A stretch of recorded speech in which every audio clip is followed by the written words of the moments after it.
cet envoûtement soit détruit. Alléluia.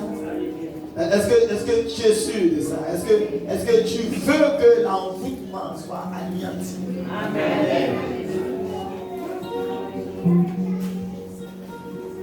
C'est le peuple de Dieu. C'est ceux qui sont appelés du nom de l'Éternel qui peuvent faire le contrepoids et annuler les décrets.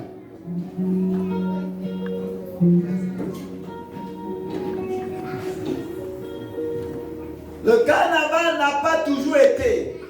Ça a été introduit. De la même manière que cela a été introduit, ça peut être retiré. Alléluia. Ça a été introduit. Et comme cela a été introduit, ça peut être comment? Retiré. C'est vrai que cet esprit démoniaque, satanique, a eu un terrain favorisant. Alléluia. Il y a eu un terrain qui a rendu possible son infiltration. Il y a eu un terrain qui a préparé sa venue. Il y a une atmosphère qui a rendu son accueil favorable.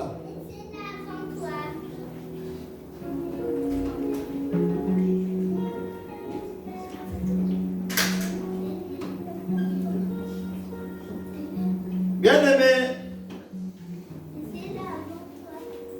l'esprit, le carnaval, parce que c'est un esprit démoniaque. C'est un esprit satanique qui envoûte le peuple et qui a été introduit. Le truc ici, c'est que, mes bien-aimés, cela a été introduit par la religion. Hello? Le carnaval a été introduit par la religion. C'est la religion catholique qui a introduit le carnaval.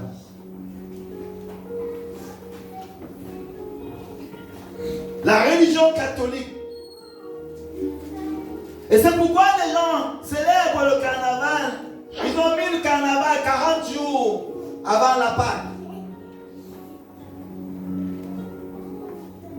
Et comme la Bible le dit dans le psaume 174, est-ce qu'on peut lire ça? Le psaume 74.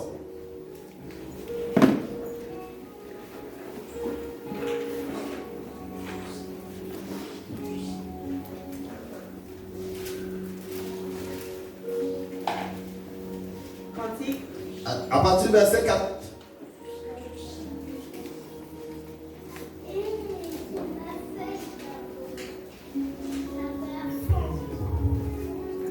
Tes adversaires ont Lis même à partir du verset 2. Souviens-toi de ton peuple que tu as acquis autrefois, que tu as racheté comme la tribu de ton héritage. Souviens-toi de la montagne de Sion où tu faisais ta résidence. Porte tes pas vers ces lieux constamment dévastés. L'ennemi a tout ravagé dans le sanctuaire. Tes adversaires ont rugi au milieu de ton temple. Ils ont établi pour signe leur signe. Amen. Ils ont établi pour signe leur signe. La Bible dit, oh Dieu, souviens-toi de ton peuple. Seigneur, souviens-toi de ton peuple. Est-ce que quelqu'un peut dire, Seigneur, souviens-toi de nous. Souviens-toi de la Martinique. Souviens-toi de la Guadeloupe. Souviens-toi de la Caraïbe. Oh Dieu, souviens-toi de ton peuple. Souviens-toi de ton peuple.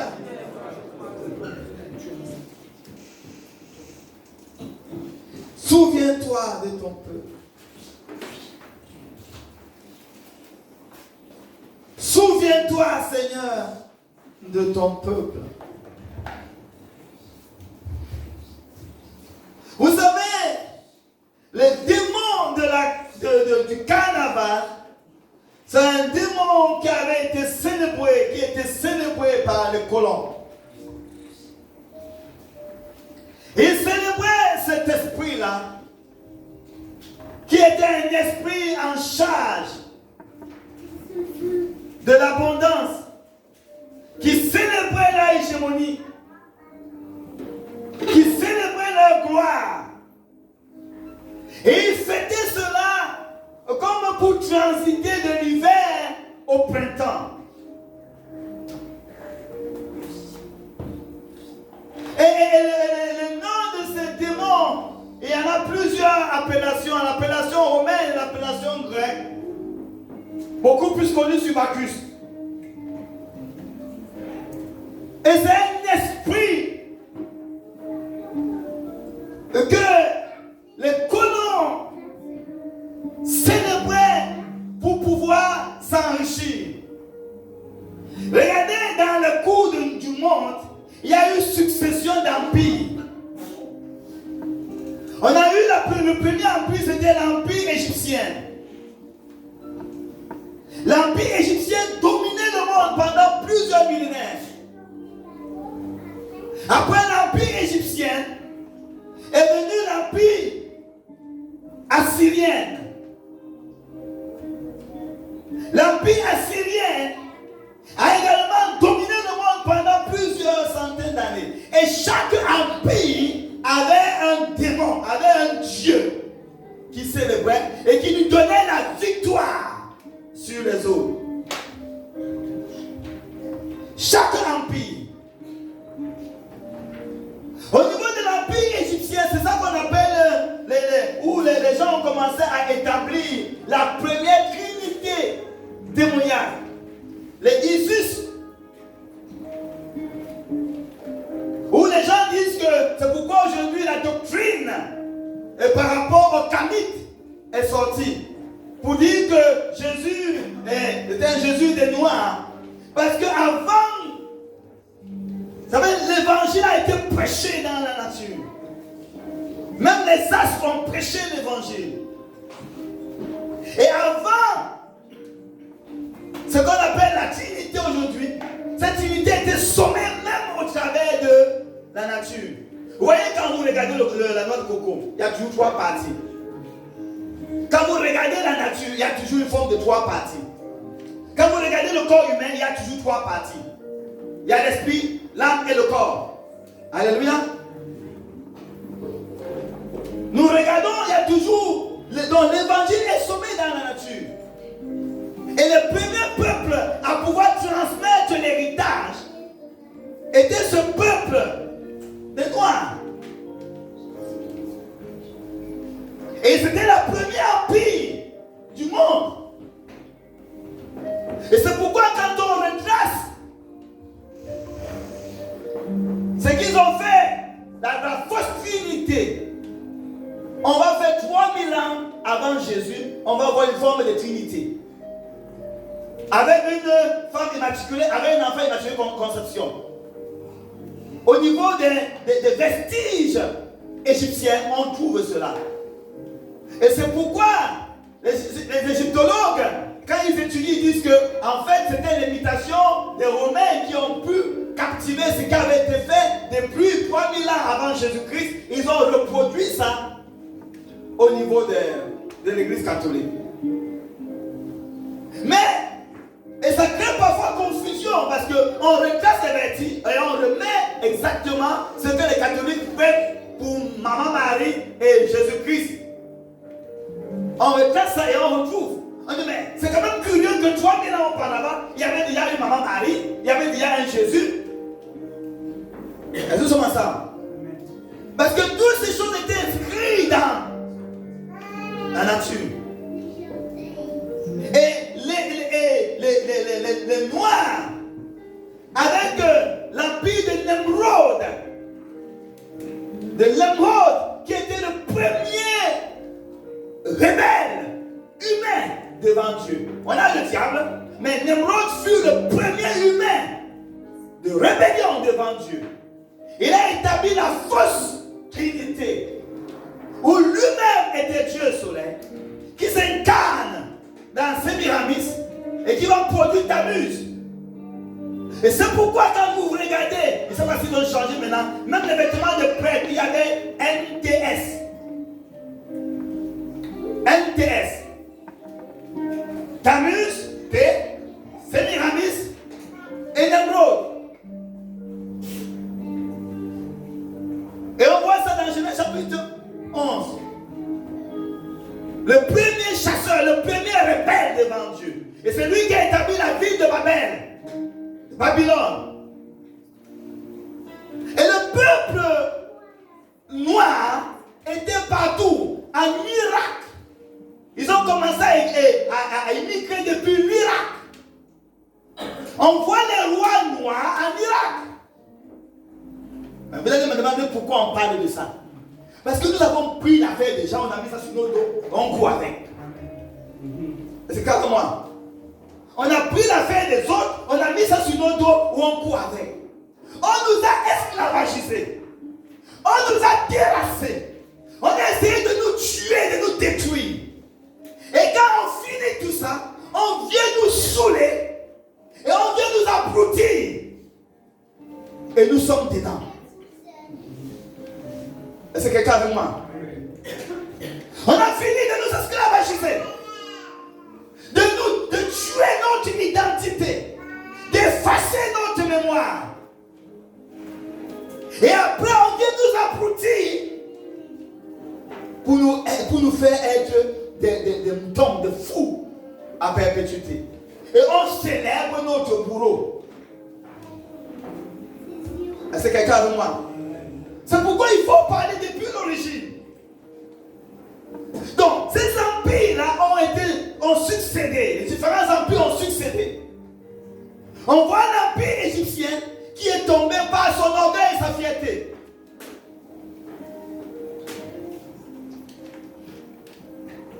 Dans Ésaïe, nous lisons à partir d'Ésaïe.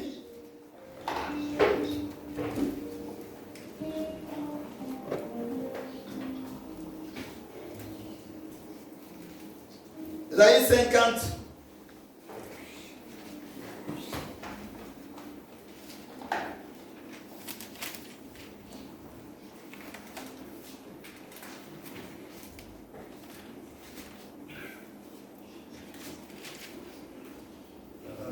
On voit ça dans Ésaïe.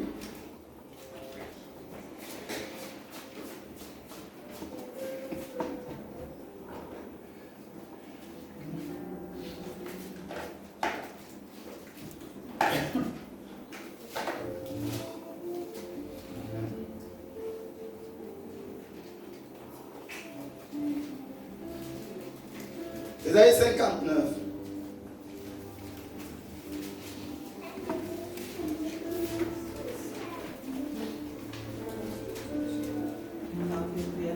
À partir de ce premier. Non, la main de l'Éternel n'est pas trop courte pour sauver, ni son oreille trop dure pour entendre. Mais ce sont vos crimes qui mettent une séparation entre vous et votre Dieu. Ce sont vos péchés qui vous cachent sa face et l'empêchent de vous écouter. Voilà, la main de l'Éternel n'est pas courte. Qu'est-ce qui a fait que le peuple noir soit complètement, leur hégémonie, leur leadership, leur gloire puisse tomber? C'est le péché. Je ne trouve pas vraiment le passage, mais le passage dit que le Seigneur vient contre les idoles de l'Égypte. Il vient contre les idoles de l'Égypte. La fierté, l'orgueil, la prétention. Après une élévation, quand Dieu élève les gens, il devient prétentieux, orgueilleux. Et Dieu vient contre les idoles. Il a utilisé qui? L'Assyrien pour renverser l'hégémonie égyptienne. Et les Assyriens sont aussi devenus cruels. C'est pourquoi quand Dieu a envoyé Jonas pour prêcher aux Assyriens, Jonas a dit non, ils sont trop méchants, il faut qu'ils meurent. Parce que les Assyriens, à cause de leur hégémonie aussi, sont devenus méchants. Ils tuaient des femmes enceintes, retiraient des enfants, égorgeaient les enfants. La cruauté. Et Dieu a utilisé l'empire babylonien pour renverser l'empire assyrien. Est-ce que nous sommes ensemble? Et depuis l'empire assyrien, Dieu a établi un processus de renversement pour établir l'Église. Et c'est pourquoi au temps de Daniel, Dieu a dit, bon, on commence l'affaire à partir d'ici. Vous vous souvenez, lorsque le peuple était sorti de l'Égypte, Dieu dit, ceci sera pour vous le premier mois de l'année. Donc c'est Dieu qui décrète là où ça commence. Est-ce que calme-moi? Il dit, ceci sera pour vous le premier mois de l'année. C'est le Seigneur qui décrète. Donc le jour de la Pâque était pour le peuple de Dieu le premier mois de l'année. Ça commençait par là. Et au temps de Daniel, Babylone a été l'épicentre du départ d'un peuple régénéré qui devait détruire les empires démoniaques. Et c'est l'Église. C'est pourquoi dans Daniel chapitre 2, le Seigneur donne la statue de Daniel ou de Nebuchadnezzar en précisant que Nebuchadnezzar est la tête d'or. Mais avant Nebuchadnezzar, il y a eu l'empire égyptien et l'empire assyrien. Maintenant, l'empire égyptien a été conquis par l'empire assyrien. Ils ont pris leur Dieu. Lorsqu'on gagnait un territoire, on récupérait ces dieux. Alors les dieux de ce territoire devenaient assujettis. Donc lorsque l'empire babylonien a également remporté, il a pris les dieux assyriens et les dieux égyptiens et il les a assujettis. Et maintenant, après l'empire babylonien, est venu l'empire médo-perse. L'empire médo-perse.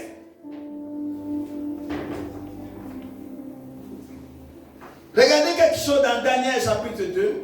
Il est important de donner les fondations parce qu'on va prier dans la compréhension. Daniel chapitre 10.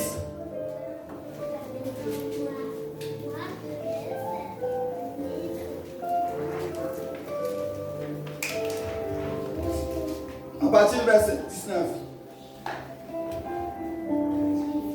Puis il me dit, ne crains rien, homme bien-aimé, que la paix soit avec toi. Courage, courage. Et comme il me parlait, je repris des forces et je dis, que mon Seigneur parle car tu m'as fortifié. Il me dit, sais-tu pourquoi je suis venu vers toi? Maintenant je m'en retourne pour combattre le chef de la Perse. Le chef de la Perse, voilà, continue. Et quand je partirai, voici le chef de Javan viendra. Le chef de Javan, c'est l'empire grec. Ils sont ensemble. Donc ici, il combat le chef de la Perse. Et au chef de Perse, le peuple de Dieu était à Babylone. Sous l'empire de qui? Babylonien. Oppressé. Alléluia. Et le Seigneur a dit qu'il devait faire 70 ans d'oppression. Après, il devait retourner dans leur territoire. Et Daniel a prié. Quand il a compris ce principe de ce que Jérémie avait prophétisé, il a commencé à prier par rapport à l'accomplissement de cela. Et pendant qu'il priait, il y avait un roi de Perse qui gouvernait. Donc le peuple n'était pas tenu en otage, en captivité de leur gré. Il y avait une puissance. Il y avait le roi de Perse, mais le roi de Perse adorait la puissance qui gouvernait sur Perse. Il y a un roi, il y a un président, mais le président rend compte à l'autorité spirituelle qui est sur lui. Et quand Daniel a prié, la parole a été entendue du ciel. L'exaucement venait, mais le peuple de Perse a tenu l'exaucement pour comprendre le puissant désert. Et tout cela a un lien avec le carnaval. On va le dévoiler tout plus tard. Toutes ces choses-là ont des liens avec le carnaval. Ils ne tiennent pas des gens en otage, sous esclavage, avec le fait qu'on les a tenus avec les chaînes, on a vu les fusils. Non. Non, mes bien-aimés. Le projet de l'esclavage était un projet démoniaque, satanique.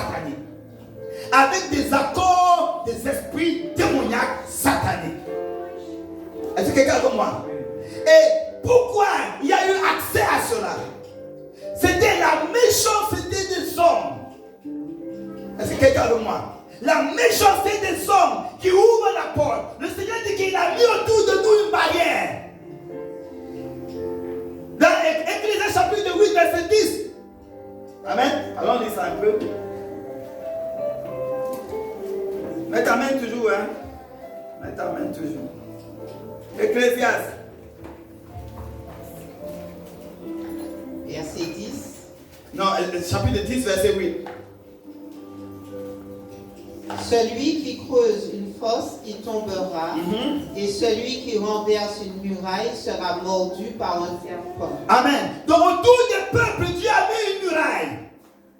Autour des individus, Dieu a mis une muraille. Mais si tu renverses la muraille, tu seras mordu par le serpent. Donc la méchanceté du peuple égyptien, la méchanceté, au fil de leur élévation, Dieu les a élevés. Ils avaient l'hégémonie, ils avaient la possibilité de régner dans les territoires. C'était l'empire, la souveraineté. Mais à cause de la méchanceté, de l'orgueil, ils ont ouvert la porte. Et Dieu a permis que d'autres peuples viennent les vaincre. Est-ce que quelqu'un de moi? Que d'autres peuples viennent les vaincre. C'est comme le peuple d'Israël envoyé dans le territoire de Canaan. Ce n'était pas leur territoire, c'était le territoire de notre peuple que Dieu les a donnés à cause de leur obéissance, à cause de l'obéissance de leur père. Est-ce que nous sommes ensemble? Leur père a obéi et Dieu a fait alliance avec eux. Et quand Dieu fait alliance avec eux, les enfants sont venus bénéficier d'un territoire. Et le territoire là, c'est le but de bénéficier du territoire, c'est qu'ils puissent vivre la qualité de la vie de Dieu. À Dieu la terre et tout ce qu'elle renferme. Et Dieu nous donne à cause de notre obéissance et à notre descendance un héritage en fonction de notre alliance avec lui. Quand nous faisons alliance avec Dieu, par notre obéissance, par notre amour à Dieu, Dieu nous donne un territoire et cela profite à notre descendance. Maintenant, quand la descendance vient, au lieu de servir le Dieu grand, le Dieu de ses pères, le Dieu de ses aïeux, le Dieu de quand servir ses pères, cette descendance-là se détourne pour servir autre Dieu. Mais Dieu, c'est un Dieu de justice. Et à cause de cela, le Seigneur les déporte. La terre leur vomit. La terre leur vomit. Et Dieu va utiliser un autre peuple qui n'est pas moins bon, qui est aussi méchant. Est-ce que nous sommes ensemble? Qui est aussi méchant. Il va utiliser d'autres peuples aussi méchants pour venir corriger ce peuple-là. C'est ce qu'il a fait avec le peuple d'Israël. C'est ce qu'il a fait aussi avec le peuple égyptien. Il a utilisé d'autres peuples qui n'étaient pas bons, qui étaient aussi méchants pour corriger le peuple, le premier peuple. Et c'est ainsi que dans la succession, on voit ici que le Gabriel, il dit qu'il a été résisté par le prince de Perse. Et Daniel a prié. Il dit maintenant qu'il va combattre le prince de Perse. Et quand il va aller pour combattre le prince de Perse, le prince de Java va venir. Donc après l'empire babylonien est venu l'empire médo-perse. Après l'empire médo-perse est venu l'empire grec. Après l'empire grec est venu l'empire romain. Le prince de Java, qui est l'empire grec, on n'a pas parlé de l'empire médo-perse. Parce que l'empire médo-perse, Dieu a utilisé cet empire médo-perse là pour restaurer Israël. Parce que dans l'empire médo-perse, souvenez-vous, il y avait Darius. Hello. Il y avait Darius. Au temps de Darius, il y avait Daniel. Daniel a prié. Et à cause de Darius, le peuple est retourné construire le temple. Il y avait Assyrus au temps d'Esther. Il y a eu des faveurs que Assyrus a accordées au temps de Néhémie. C'était l'empire médo-perse. Et Dieu a utilisé cet empire médo-perse pour restaurer. Donc on n'a pas compté ici l'empire médo-perse. Parce que cet empire médo-perse, bien que cet empire était un empire qui ne glorifiait pas Dieu, mais était favorable à l'œuvre de Dieu. Est-ce que calme-moi? C'est pourquoi on dit ici là que je vais combattre l'empire perse, mais après viendra l'empire de Java. Il ne parle pas de l'empire de Médo-Perse. Il parle de l'empire de Java. Donc l'empire de Java devient résistance. Est-ce que quelqu'un veut moi? Daniel a prié en son temps. L'empire babylonien, qui était l'empire considéré comme Dieu. Parce que Babylone, Nebuchadnezzar avait la force, l'influence, même sur les animaux. La Bible dit que Dieu lui a donné tout sur la terre. Même les bêtes des champs sont sous son autorité. Hello? Est-ce que le président de la République gouverne tes chiens? Mais le problème c'est quoi? La sphère, dans son domaine d'influence démoniaque, a une importance même sur les animaux. Et c'est pourquoi nous allons comprendre plus tard comment cet empire babylonien, romain plutôt que nous vivons actuellement, a copié tout, a une influence. C'est le dernier empire qui est la somme de tous les empires. C'est carrément. Nous sommes à un temps très favorable. Alléluia. Moi j'aime ma génération. Alléluia. J'aime beaucoup ma génération. Parce que c'est l'épicentre de tout. C'est l'épicentre de tout, bien-aimé. C'est l'abomination par excellence. C'est le mélange de toutes les abominations. Donc tous les empires rassemblés là se sont rassemblés à ce temps-ci. Nous avons une partie de l'empire égyptien. C'est pourquoi on voit les gens dire que nous sommes des Kamites. On n'est pas avec les Jésus là, avec la Bible là, nous sommes des Kamites. Ils tirent ça où? De l'empire égyptien. Hello? Ils tirent ça de l'empire égyptien. Nous voyons des chirurgiens diaboliques sataniques. Ils tirent ça où? De l'empire assyrien. Nous voyons les gens qui s'autoproclament Dieu. Ils disent ça où? De l'empire babylonien, parce que Babylone c'était Dieu. L'empire médo-perse. On voit des gens qui sont dans la cupidité, l'argent. C'est l'empire médo-perse. Et on voit des personnes qui sont dans une forme de... Leur Dieu c'est la science. Leur Dieu c'est la connaissance, l'intellectualisme. C'est l'empire grec. C'est le plaisir. Et l'empire romain vient avec le syncrétisme, le mélange des doctrines. Tout ce qu'il faut que tu viennes. Même si tu es homosexuel, viens, ça va passer. Si tu es lesbienne, viens, ça va passer. Si tu es ceci, c'est le syncrétisme, le mélange de tout.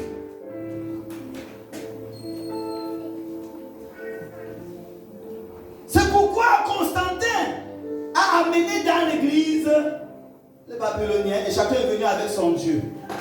Et on a maintenant changé. On a pris le nom des personnes publiques, on a mis les Babyloniens qui venaient avec chacun son Dieu. On mettait maintenant, quand ils présentaient leur Dieu, on disait c'était Saint Nicolas, Saint Paul, Saint ceci, Saint ceci. Et c'était, on couvrait, on blanchissait comme les gens qui blanchissent les tombeaux avec le nom de Saint. Donc les Babyloniens, chacun vient avec son Dieu et on met un saint derrière pour faire le blanchiment. Et c'est comme ça que toutes les fêtes spirituelles ont été blanchies. Toutes les fêtes spirituelles. La fête de Noël, c'est la célébration du Dieu solaire. La fête de la Pâque, c'est la fête de Astarté. Toutes les fêtes spirituelles. Et maintenant, la fête que nous parlons de carnaval là, c'est le blanchiment du Pourim. La fête du Pourim. On va voir ça tout à l'heure. Donc l'ennemi a pris l'assaut sur tout ce qui appartient à Dieu pour en faire sa part. Il a remplacé les signes de Dieu, il a mis ses signes. Est-ce que quelqu'un comprend? Il a pris les signes de Dieu, il a mis à côté, il a mis ses signes. Et c'est pourquoi aujourd'hui, qu'est-ce qu'on enseigne de la Pâque? On parle des œufs, n'est-ce pas? On parle des chocolats, n'est-ce pas? Tout ça pourquoi? C'est le Dieu d'Astarté qu'on adore. La fête de Noël, c'est Nemrod, soleil. Parce que ce qui est déroulé là, ce n'est pas la célébration de Jésus-Christ mort et ressuscité. Ce qui est manifesté dans la Pâque, ce n'est pas la fête de la résurrection. Est-ce que quelqu'un est avec moi? Ce qui est manifesté à la Pentecôte, c'est autre chose. C'est les crabes. Est-ce que nous sommes ensemble? Donc nous sommes dans une génération que il nous faut crier à Dieu. Ce n'est pas la récréation. Hello? Daniel était dans de telles générations. Daniel était dans de telles générations. Il a compris son travail. Il a compris son rôle. Il n'était pas là pour faire la fête. Il était là pour te positionner. Lorsqu'on a même mis l'arsenal, on a mis le mandat de mort sur lui.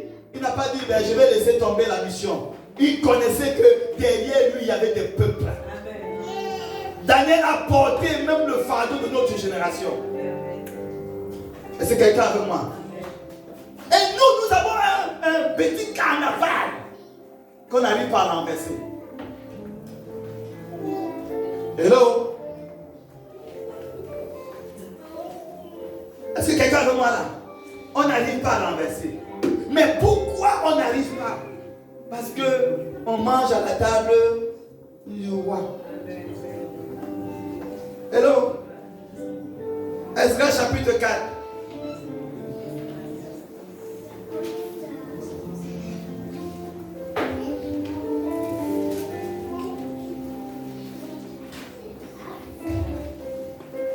Alléluia. Alléluia. Alléluia.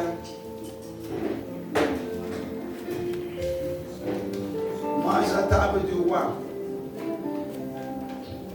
Et quand on mange à la table du roi, on a déjà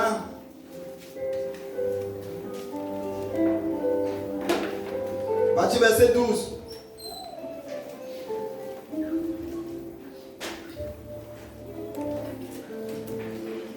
Que le roi sache que les Juifs partis de chez toi et arrivés parmi nous à Jérusalem rebâtissent la ville rebelle et méchante, en relèvent les murs et en restaurent les fondements. Que le roi sache donc, si cette ville est rebâtie et si ses murs sont relevés, ils ne paieront ni tribut, ni impôt, ni droit de passage, et que le trésor royal en souffrira. Or, comme nous mangeons le sel du palais, et qu'il ne nous paraît pas convenable de voir mépriser le roi, nous envoyons au roi ces informations. Amen. Comme nous mangeons le sel du palais, comme nous en tirons des avantages. Hello? Comme on en tire les avantages, il ne nous est pas convenable que ça s'arrête. Le problème, c'est que l'Église n'a pas encore rompu avec le monde. Hello? L'Église n'a pas encore rompu avec le monde. C'est pourquoi on a des stars chrétiens. On a les chrétiens stars, le pasteur star. Donc on a raté ça dans le monde, on vient retrouver ça dans l'Église. Le pasteur star. Je suis la star de Jésus. Comme on n'a pas été star dans le monde, on vient dans l'église pour que Dieu nous rende star. Donc on n'a pas encore fini avec le monde. On n'a pas encore fini avec le monde. Et on ne peut pas chasser un esprit que nous vénérons. C'est pourquoi d'une manière ou d'une autre, ça va boum boum boum. On bouge un peu. On bouge un peu. On n'a pas encore la colère de Dieu quand on voit ces choses. Et là, on n'a pas encore la colère de Dieu quand on voit ces choses. On dit, mais ça n'a pas de problème, il ne suffit pas. Même j'ai entendu un pasteur dire que non, c'est pas un problème, il ne faut pas seulement couper les jupes, il faut mettre ça bien, et puis c'est bon. Donc ce n'est pas le problème des jupes ici. les jupes de, je sais pas quoi, qui couvraient le pays.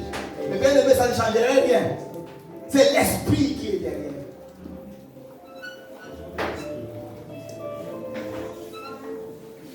Donc le truc ici, c'est que nous devons être complètement retirés du monde. Extraits du monde.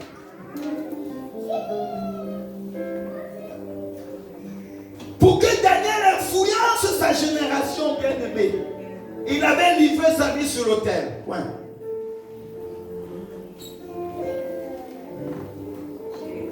Est-ce que quelqu'un est avec moi? Il n'a pas prié 21 jours. Il a prié jusqu'à ce que l'eau coule. Jusqu'à ce que sa voix soit entendue et qu'il y ait l'effet. Nous mettons les jours et nous mettons les délais à la manifestation de Dieu. Ce n'est pas ça. C'est entrer dans une quête jusqu'à ce qu'on le voie. Amen. Que ça nous prenne 100 jours, 100 ans. Ce n'est pas ça le problème. Ce qui importe, c'est que dans le foyer et qu'il se manifeste. Amen. C'est pourquoi on tombe en défaillance. Parce que tu as déjà mis les délais. Tu dis bon, je vais quand même, je vais me fermer les yeux. Il y a 1 mois de prière, ça va passer flou. Et puis je vais. Toujours on nous impose. Je vais fermer les yeux. On a seulement dit 3 jours de séminaire. Je vais fermer les yeux. Ça va passer après, je vais faire. Donc notre problème, c'est que nous sommes en esclavage et après on va faire le carnaval. C'est ce que ça signifie. Le peuple, on les mettait en esclavage et on les donnait un jour où ils pouvaient faire tout ce qu'ils voulaient, même insulter le roi. Hello? C'est comme ça. On les donnait un jour, donc ça veut dire qu'ils pouvaient en ce jour-là faire tout ce qui est mauvais. Donc on les met sur embargo, on les écrase. Ne t'inquiète pas, il y a le jour là arrive. Le jour là arrive, tu pourras insulter le roi si tu veux, tu pourras faire tout ce que tu veux. Alors il s'ouvre, après il dit bouf, défoulement. Et c'est comme ça que nous prenons l'église de Dieu. Nous sommes à l'église, on est comme en esclavage, et puis on dit, ça va finir quand? Ça dure trop. La prière de clôture, et l'autre prend le micro, elle s'appelle, elle prie, elle tue encore. Dis Amen, dis Amen, dis Amen. Maintenant, la soeur Jacqueline a laissé, là c'est toi qui fais ça.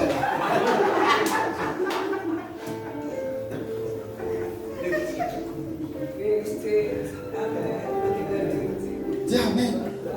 Amen. Parce que Dieu, toujours, c'est quoi le problème? Après qu'elle dit Amen. Alléluia! On est maintenant, on a atteint notre carnaval.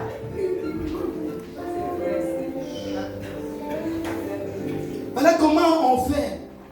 Et nous voulons arrêter un carnaval quand nous sommes dedans. Nous voulons arrêter un carnaval quand nous sommes nous-mêmes dedans. La présence de Dieu est en lieu pour nous. La maison de Dieu, c'est un fardeau pour nous. Lire la Bible, c'est un corvée pour nous. Se donner pour Dieu, c'est l'esclavage pour nous. Est-ce que nous voulons vraiment que le carnaval s'arrête? Bien aimé. Est-ce que nous voulons que le carnaval s'arrête? C'est la blague. C'est la blague, mes bien-aimés. Est-ce que nous avons une sainte colère du Seigneur pour voir le territoire de Dieu être à l'ébranzelle? Est-ce qu'on a une sainte colère de Dieu pour voir le peuple de Dieu? Dieu les a créés bien, ils vont les têtes des animaux. Ils ont bien là et puis avec les têtes des animaux. Ils sont contents d'avoir les têtes des animaux. habillé bien avec de bons cheveux, on les ajoute des cornes. Et ils pensent être beaux avec ça. Parce que pour eux, c'est se défouler. Maintenant, la partie psychologique de ça, on fait une plateforme pour travailler. Amen. On a fait la partie historique, qui est la succession des empires. La succession des empires depuis l'empire égyptien. Et nous voyons que l'empire romain que nous vivons, c'est l'empire, ce dernier empire, avec les 10 orteils. Lorsque nous voyons le statut de Nebuchadnezzar de Daniel chapitre 2, c'est les 10 orteils. Alléluia. Et les 10 orteils, on dit que 3 sont tombés, il reste que 7. Les 10 cornes, 3 sont tombés, il reste 7.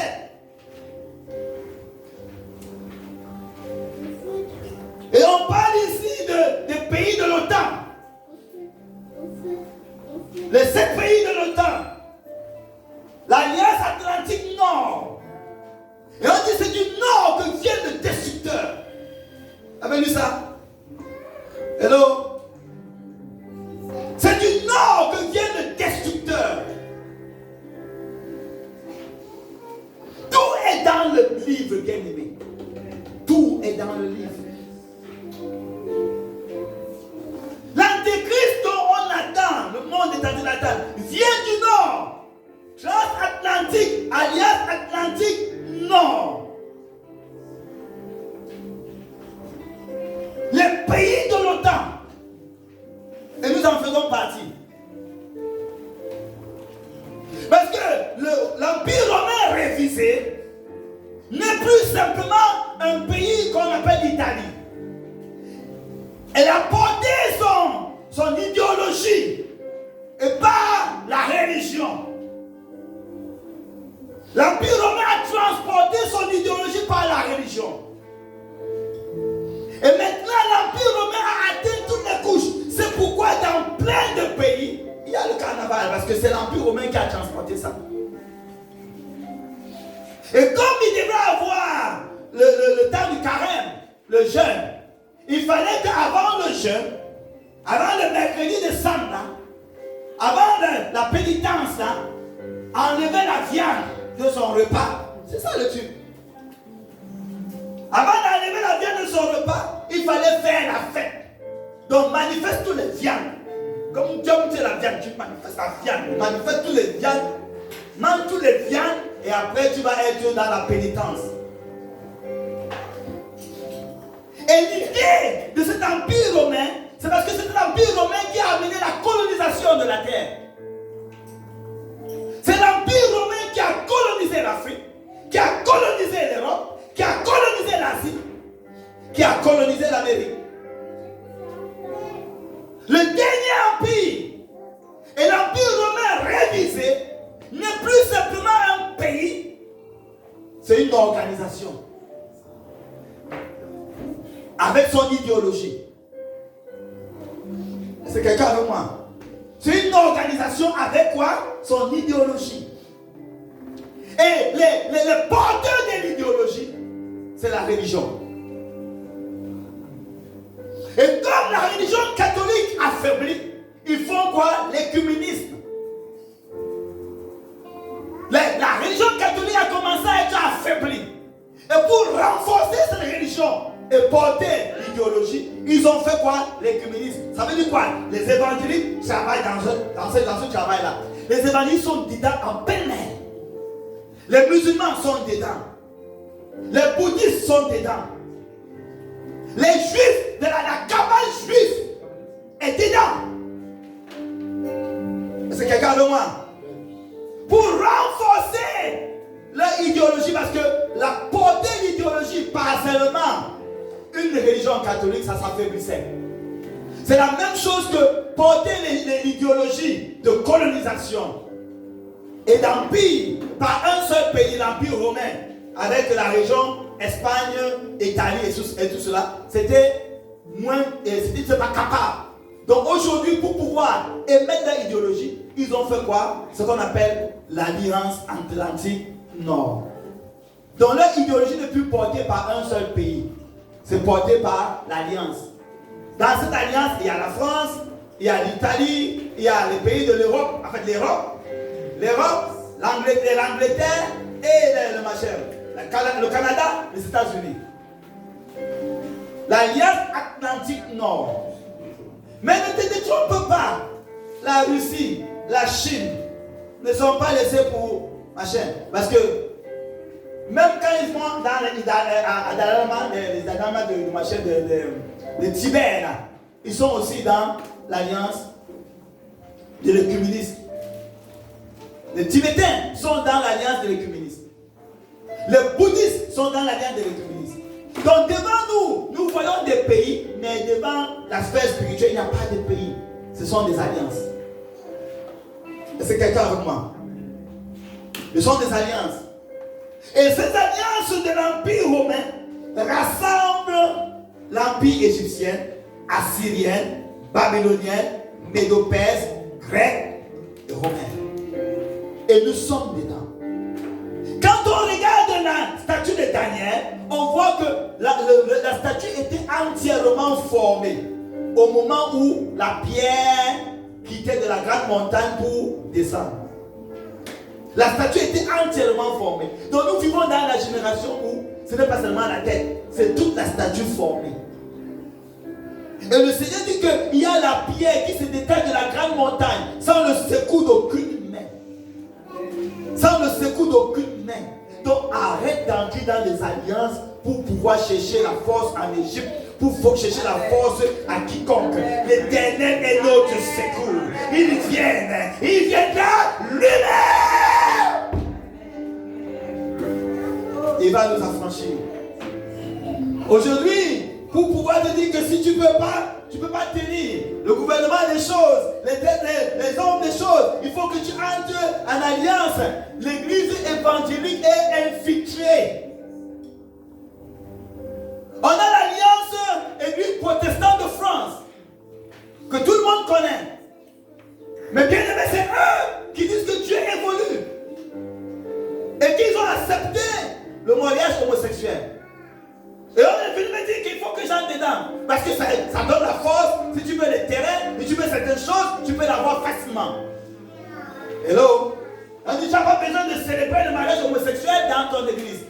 Hein? Tu ne manges pas les crevettes, tu bois la sauce. Tu ne manges pas les crevettes, tu bois la sauce. J'ai essayé ça avec ma fille, Déborah. Elle est allergique aux crevettes. On avait fait le riz, on a mélangé les crevettes dedans.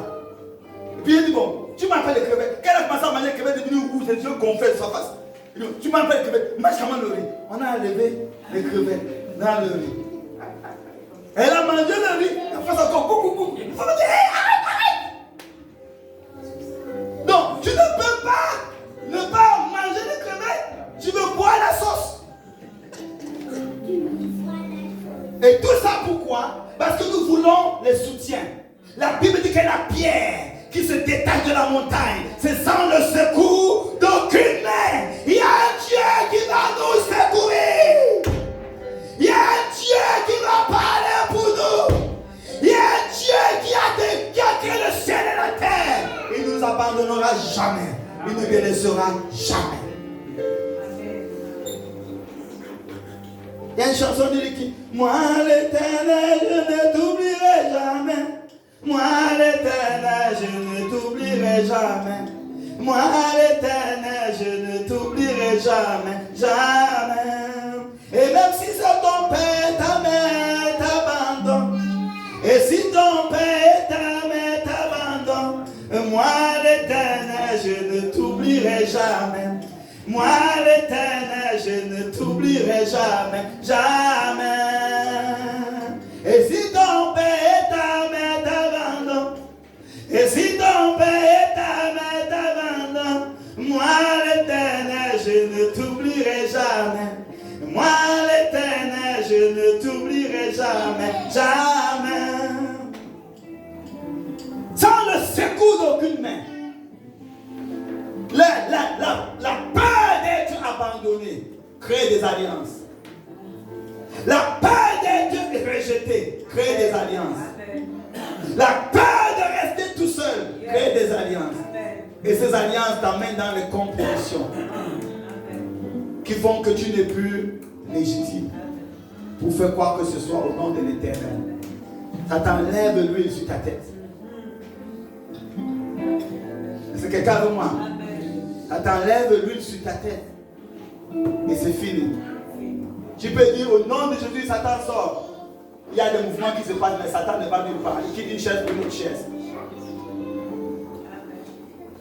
C'est ça ce théâtre que les gens cherchent. Mais il y a un peuple de l'Éternel encore sur la terre. Amen. Donc ça c'est l'aspect historique de la chose. Donc ça a été perpétué. Donc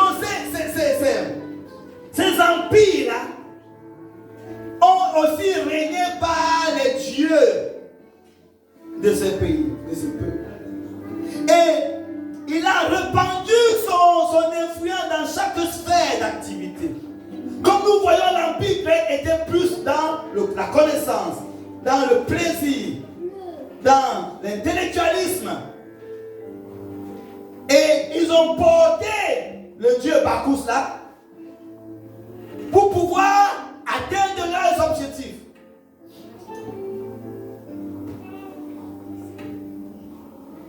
Pour atteindre leurs objectifs. Et l'empire grec a conquis tous les autres empires en quelques temps seulement.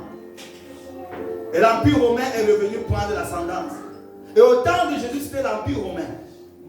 Et l'empire romain aujourd'hui, c'est l'empire romain révisé. L'empire romain qui revient.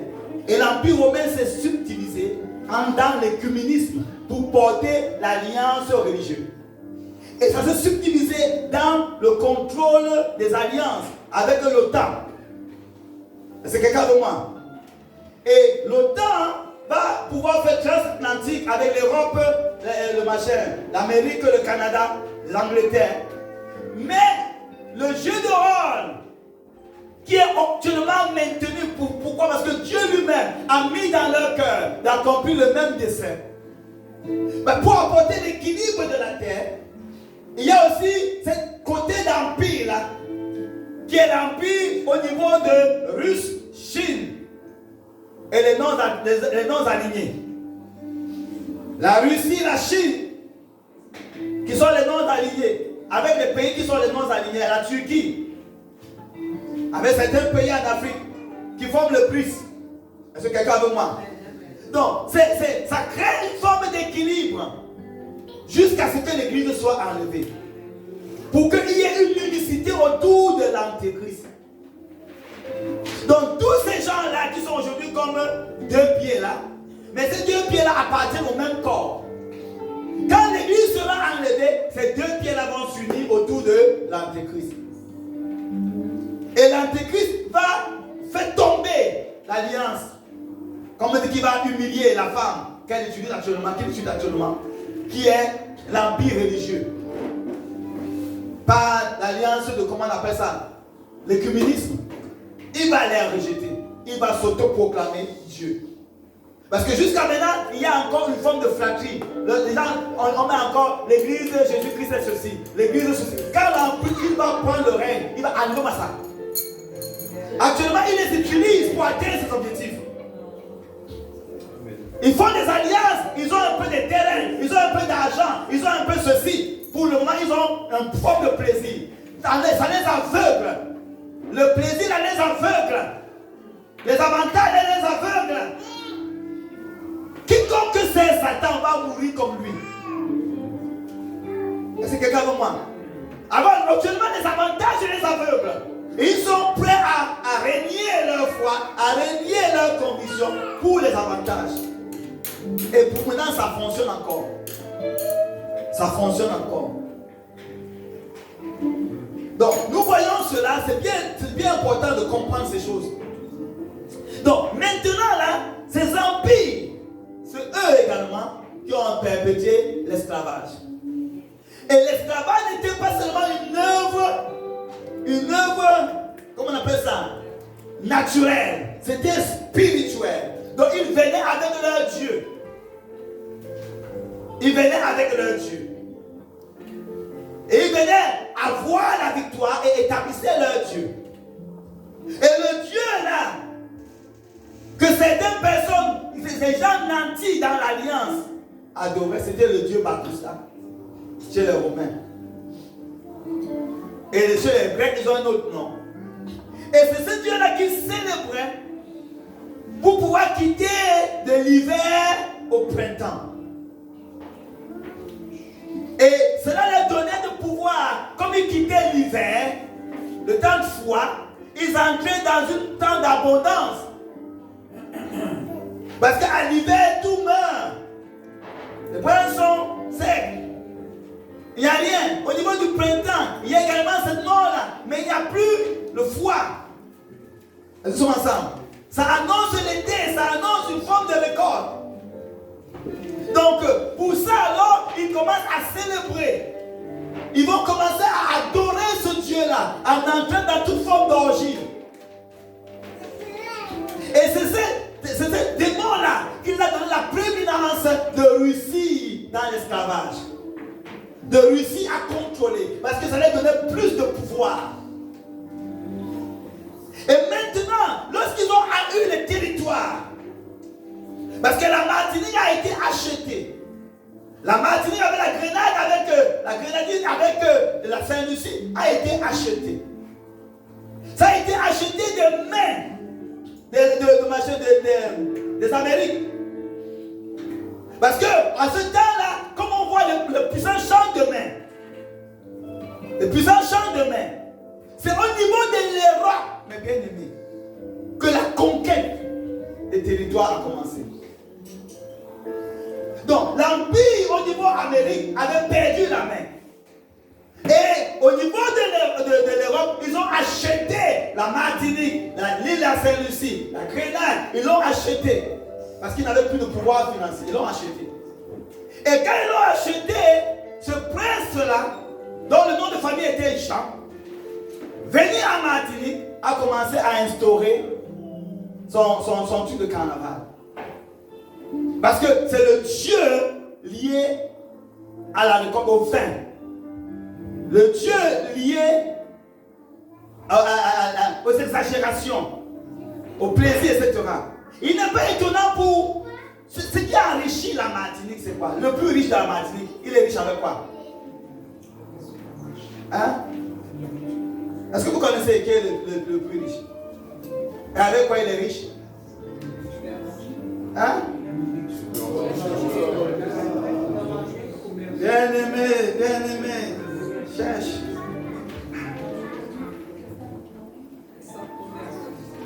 Est-ce que vous connaissez Jean-Pierre Caillard? Hein? Vous voyez? Jean-Pierre Caillard, vous le connaissez? Vous voyez? Donc nous sommes dans un pays, on ne connaît même pas. On pense que c'est comme ça. C'est le plus riche de ce pays-là, il est riche avec le vin. Le vin. La fabrication du vin. Du vin. Ça enrichit le territoire. Et qu'est-ce qui fait que les gens sont abrutis? Au niveau des îles que nous avons aujourd'hui, c'est quoi? C'est du vin, l'alcool.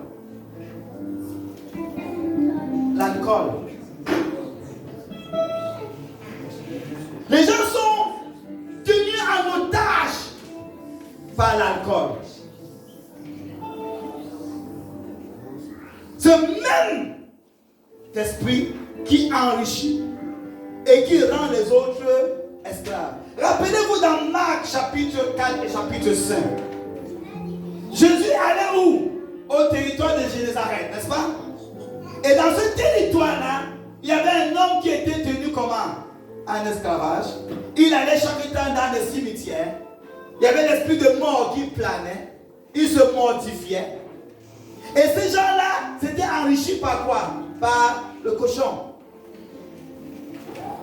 Est-ce que quelqu'un veut moi? Par le cochon. Et lorsque cet homme a été délivré, tous les cochons qui faisaient la richesse avaient quoi? aller dans la mer, là où il y avait le trône de cette richesse-là. Le diable récupère toujours. Regardez les satanistes. Ils deviennent riches par toute espèce de sorcellerie, des sectes pernicieuses. Et quand ils ont établi leur hégémonie, quand les enfants ne veulent pas continuer, les maisons sont laissées abandonnées. Les richesses sont laissées abandonnées. Parce que le diable ne pourra pas te donner quelque chose quand tu n'as pas continué dans son discipline. Hello? C'est la même chose. Donc, lorsque cet homme a été délivré, tous les cochons sont retournés dans la mer. Et les hommes du village sont arrivés pour dire quoi? Jésus, non, on peut faire la richesse que toi. Hello? On peut faire la richesse que toi. Quitte notre territoire. Mais Jésus avait déjà sémé. Alléluia. Alléluia. Alléluia. Jésus avait déjà sémé. Lorsque cet homme, il a dit, Jésus, est-ce que je pars avec toi? Je lui ai donné, reste dans le territoire. Tu es ma sémence. Alléluia. Donc, bien aimé, on peut chasser là aussi, mais on ne peut pas te chasser. Si la sémence de Dieu demeure en toi, le feu là est relâché. Ce feu là ne doit pas être éteint. Personne ne réussira à éteindre ce feu. Alléluia. Est-ce que quelqu'un avec moi? Ce feu là va jaillir. Jaillir jusqu'à gagner tout le territoire. Mais il faut le vouloir. Il faut quoi? Le vouloir. Il faut le vouloir. Donc maintenant, dans l'aspect psychologique, on a cassé les deux aspects. Est-ce que tout le monde est d'accord avec ça? Est-ce qu'on a compris? Dans l'aspect psychologique maintenant, vous savez, l'homme est créé dans l'état de 3 dimensions. L'état de l'esprit, de l'âme et du corps. Et dans l'âme de l'homme, on a ce qu'on appelle la volonté, les pensées, les émotions. Et dans ce qu'on appelle les émotions, on a ce qu'on appelle le désir. Est-ce que nous sommes ensemble? On a ce qu'on appelle le désir.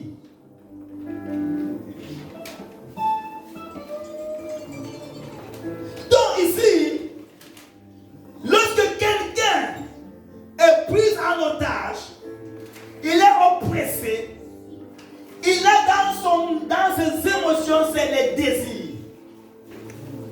Alléluia. Il a quoi? Les désirs. Et les désirs là, sont beaucoup plus liés à la satisfaction de la chair qu'à la satisfaction de l'esprit. C'est pourquoi, lorsque quelqu'un se sent oppressé, il a envie de consoler la chair. Est-ce que je parle à quelqu'un? Quand quelqu'un se sent oppressé, quand tu sens que ton patron t'a dit quelque chose que tu ne veux pas entendre, ton mari, ta femme t'a fait quelque chose, qu'est-ce que tu as envie de faire? Tu as envie de prendre un verre. Hello? Tu as envie de faire quelque chose pour consoler la chair. Est-ce que nous sommes ensemble? Parfois tu as envie de casser un verre, tu as envie de... On peut être trop gentil, n'est-ce pas? Non mais quand tu es oppressé, quand tu sens que tu es étouffé, tu dis que laisse-moi me défouler un peu, C'est pas ça? Donc il y a un désir au fond de toi qui a envie de détruire la baraque. C'est pas ça? Hello? Vous êtes trop calme sur moi. C'est pas ça? Il y a un désir à l'intérieur qui a envie de se défouler, qui a envie de casser la digue. Amen.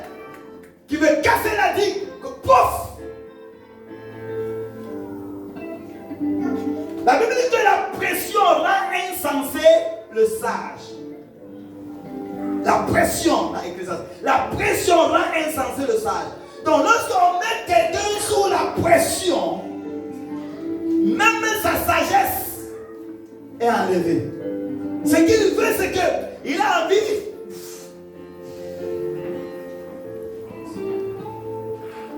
Quand quelqu'un a longtemps été dans une forme de concentration,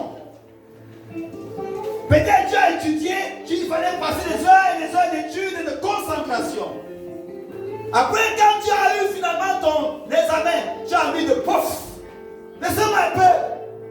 automatique. Hello, ça fait ça? Laissez-moi un peu comme si ça te justifiait le péché. Donc quand tu pêches à ce moment-là, tu justifies ça par la prison. Est-ce que je parle à quelqu'un? Tu justifies le fait que maintenant là, tu peux parler fort parce que tu as été opprimé.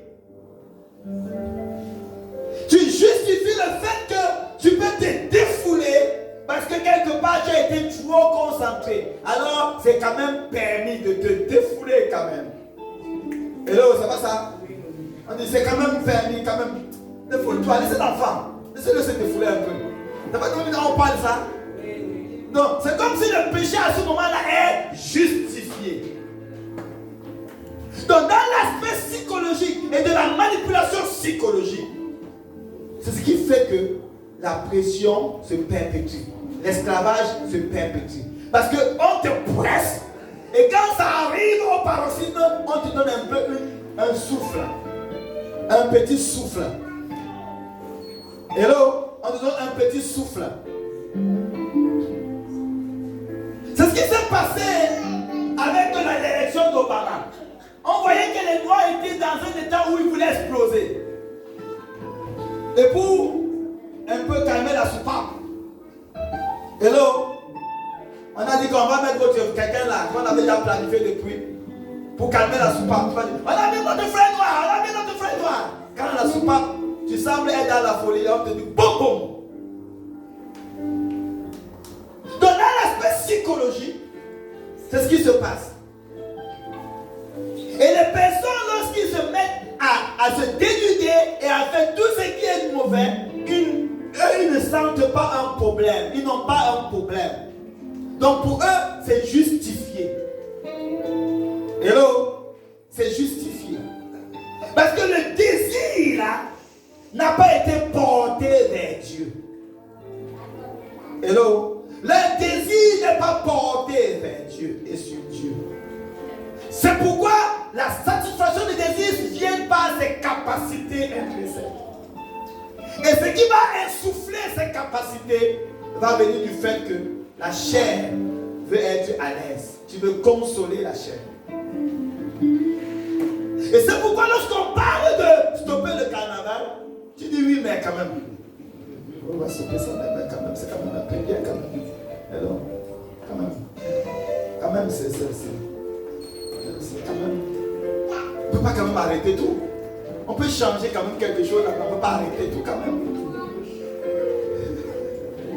C'est comme un frère qui était à l'école publique avec nous. Lorsqu'on a dit qu'on devait casser l'espace pour agrandir, on devait casser la cuisine. Il ne faut pas casser la cuisine.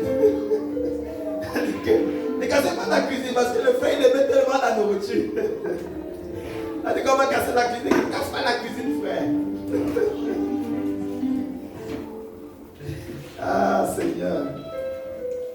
Donc, cette manipulation psychologique est maintenue. Au point que pour finir, tu es en accord avec ton bourreau pour maintenir la perpétuation de l'alliance témoignage. Parce qu'on t'a mis sous embargo, on t'a mis sous la pression et on t'a donné un peu un souffle. Chaque temps qu'on voit que tu vas craquer, on te donne un peu un souffle. C'est comme la plupart des indépendances que les Africains ont eues. On les a donné l'indépendance. Ils n'ont pas conquis l'indépendance. Hello? Ils n'ont pas conquis l'indépendance. On les a donnés parce qu'on voyait bien que ça va craquer. Et on a, boum, on a dit indépendance économique, mais pas indépendance politique. Quand on a dit que ça devait craquer, on a donné une pseudo-libération d'esclavage. Quand on a vu que ça craquait, on avait déjà organisé une forme d'émancipation, même avant. Pour remplacer l'émancipation, pour remplacer l'esclavage avec autre chose. Ça n'a pas été conquis. Et nous voyons cela également par le fait que quand on lit la Bible dans le Samaritain, ça a été acheté, pas conquis. Les territoires achetés, pas conquis. Et c'est devenu l'épicentre de l'ennemi.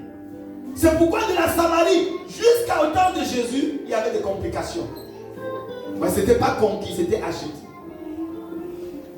Et c'est pourquoi Satan a voulu également amener Jésus à acheter le salut, pas le conquérir. En disant, agenouille-toi, il veut te le donner. Donc tu achètes ça par ton adoration. Hello? Agenouille-toi, adore-moi et je vais te donner.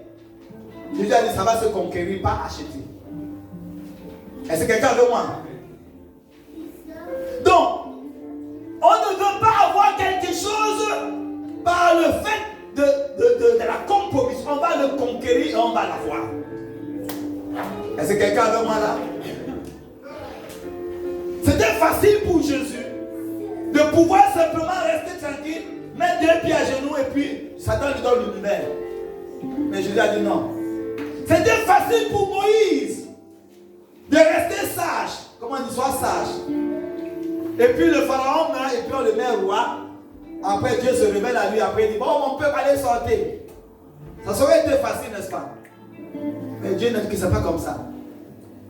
Il va dévoiler sa sagesse infiniment variée par l'Église. Comme au temps de Moïse. Il va dévoiler sa sagesse infiniment variée. Sans le secours d'aucune main, l'Église va triompher. Ah non, tu n'as pas compris. Bien-aimé, sans le secours d'aucune main, l'Église va triompher. Amen.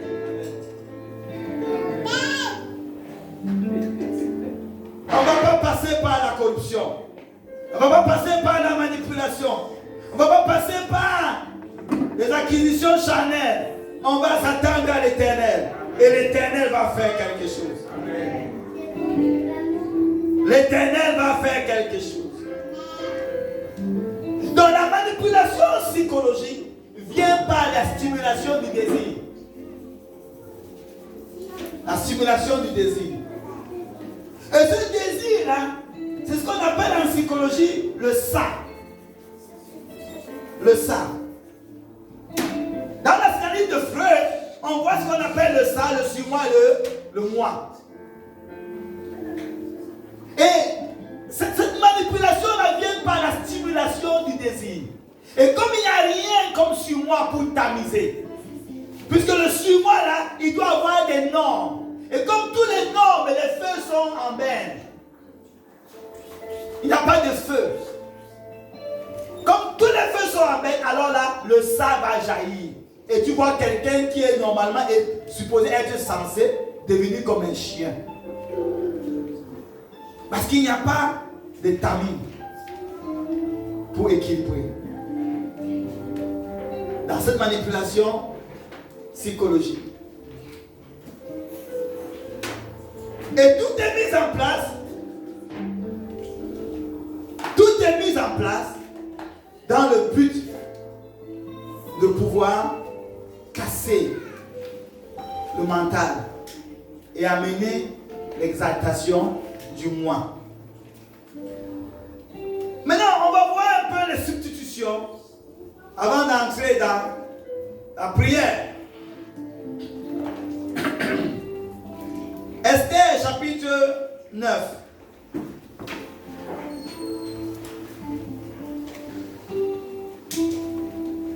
Est-ce que quelqu'un comprend quelque chose?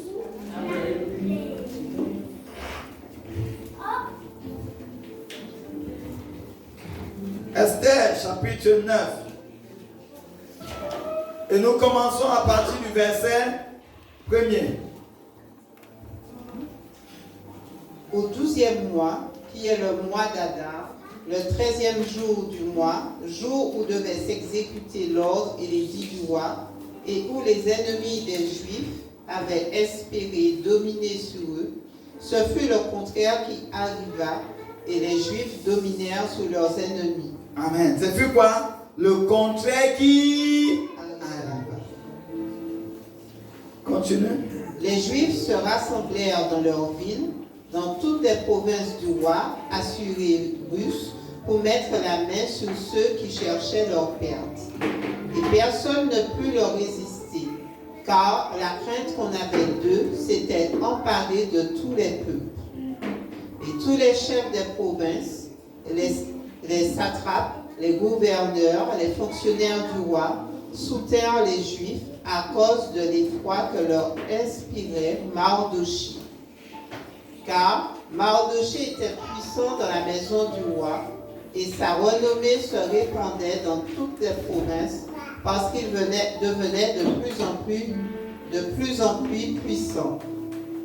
Les Juifs frappèrent à coups d'épée tous leurs ennemis, ils les tuèrent et les firent périr.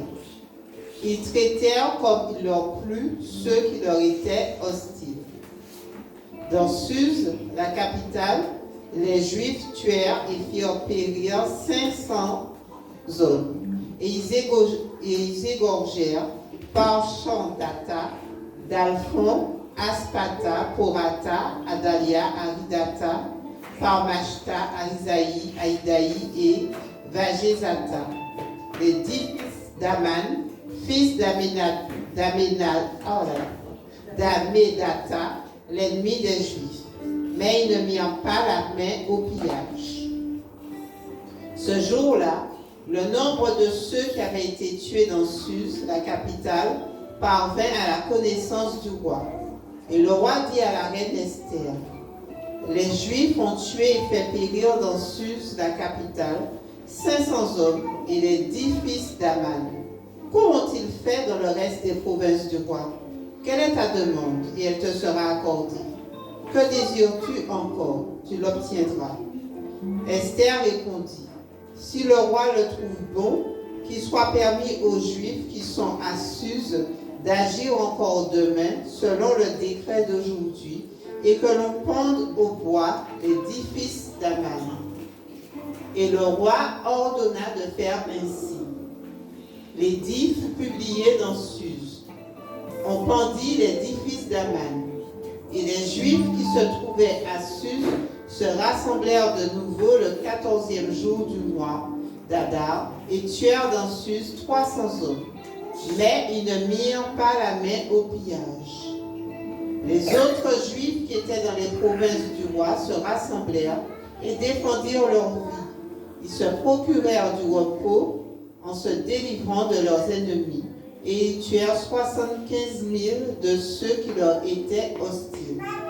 Mais ils ne mirent pas la main au pillage. Ces choses arrivèrent le 3e jour du mois d'Adar. Le 13e. Ces choses arrivèrent le 13e jour du mois d'Adar. Les Juifs se reposèrent le 14e et ils en firent un jour de festin et de joie. Ceux qui se trouvaient à Suse s'étant rassemblés le 13e jour et le 14e jour se reposèrent le 15e et ils en firent un jour de festin et de joie. C'est pourquoi les Juifs de la campagne qui habitent des villes sans murailles font du 14e jour du mois d'Adar un jour de joie, de festin et de fête, où l'on s'envoie des portions les uns aux autres. Amen. Quand vous lisez plus bas, c'est ce que la loi a été écrite pour la fête du Pourim. Donc voilà ce qui marque ce que Dieu a fait. L'édit de Aman, c'était pour raser le peuple juif à Babylone. Il voulait raser le peuple juif parce que Mardochée refusait de se prosterner sous le gouvernement de Aman. Et Aman qui était l'image de la chair. L'image de la chair.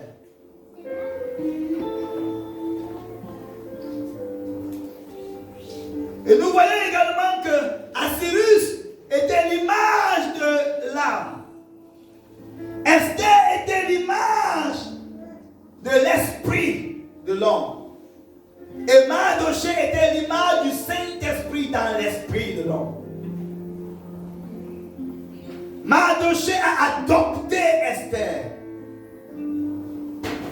Donc Mardochée étant esprit, comme l'image du Saint-Esprit, entre dans l'esprit de l'homme, adopte l'esprit de l'homme, afin que l'esprit de l'homme prenne la prééminence sur tout l'être humain et accomplir le dessein de Dieu.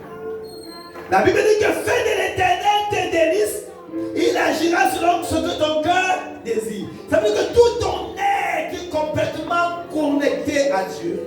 Tes désirs deviennent les désirs de Dieu. Alléluia. Et pour cela,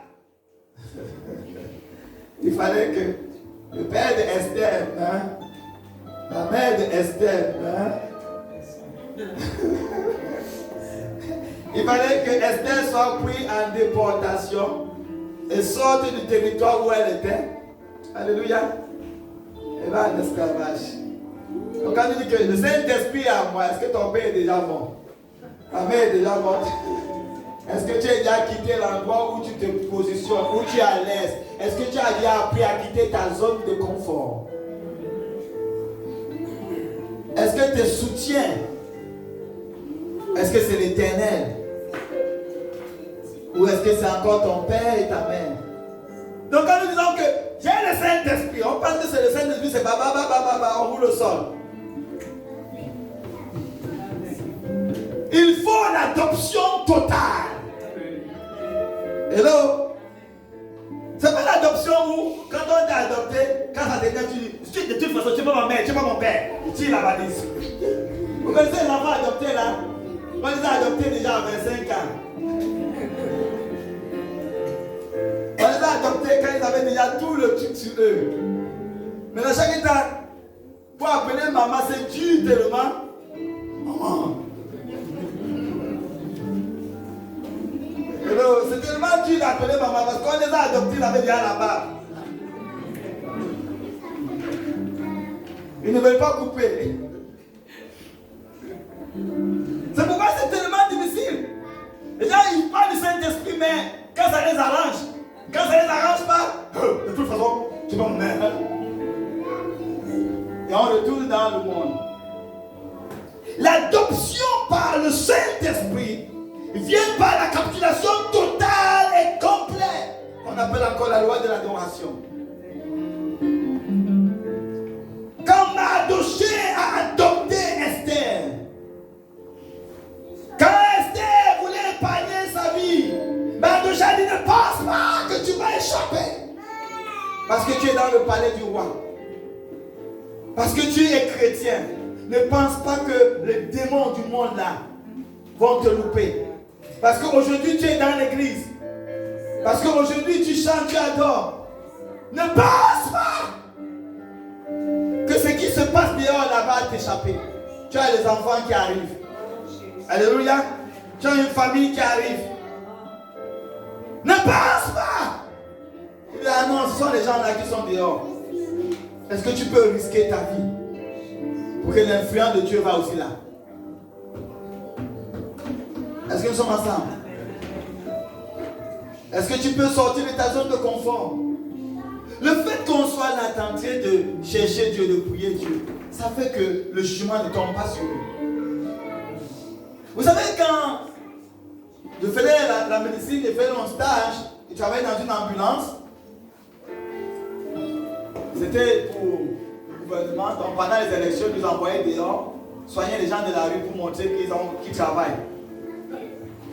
Pour montrer qu'ils travaillent. Pendant les élections, là, on était dans la rue, on partageait les médicaments, on soignait les gens de la rue au nom du gouvernement. Comme ça, après, ils vont dire qu'on travaille, on travaille. Quand les élections finissent, on range le matériel. Et quand on allait faire ça, on avait des préservatifs qu'on donnait aux gens. Et puis, on donnait des préservatifs aux prostituées. Et les gens m'ont demandé que toi, tu es chrétien et puis tu partages les préservatifs. C'est quoi ton truc? Dieu, il est bon. Quand tu as une parole de sagesse. Dieu nous veut vivants et non morts. Donc, d'une manière ou d'une autre, si tu ne les donnes pas les préservatifs, tu vous fais les affaires. Au moins, tu les donnes, ils vont te garder en vie. Et quand ils sont gardés en vie, il y aura l'espérance. Un jour, ils pourront être sauvés. Est-ce que quelqu'un avec moi? Donc, d'une manière ou d'une autre, Dieu, il veut nous garder en vie. Il y a de l'espérance dans la vie. Quand on mort, c'est fini. Hello? Donc, d'une manière ou d'une autre, mes bien-aimés, est-ce que nous pouvons pouvons sortir de notre zone de confort. Dieu a dit, Mardochée a dit à Esther, ne pense pas que tu vas échapper. Parce que tu es dans la maison du roi. Le décret là, quand ça va finir d'écraser les autres, ça va arriver. Parce que l'ennemi ne sait jamais satisfaire. 4 choses qui ne disent jamais non. Le séjour de mort ne dit jamais non, c'est assez.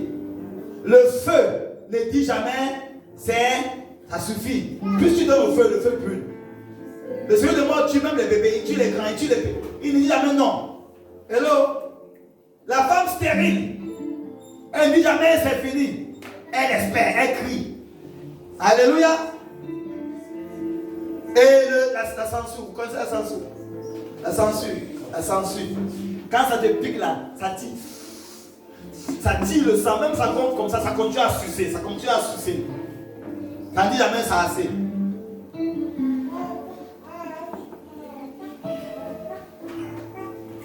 Donc, Esther était adoptée. Elle a fait l'adoption plénière, l'adoption totale.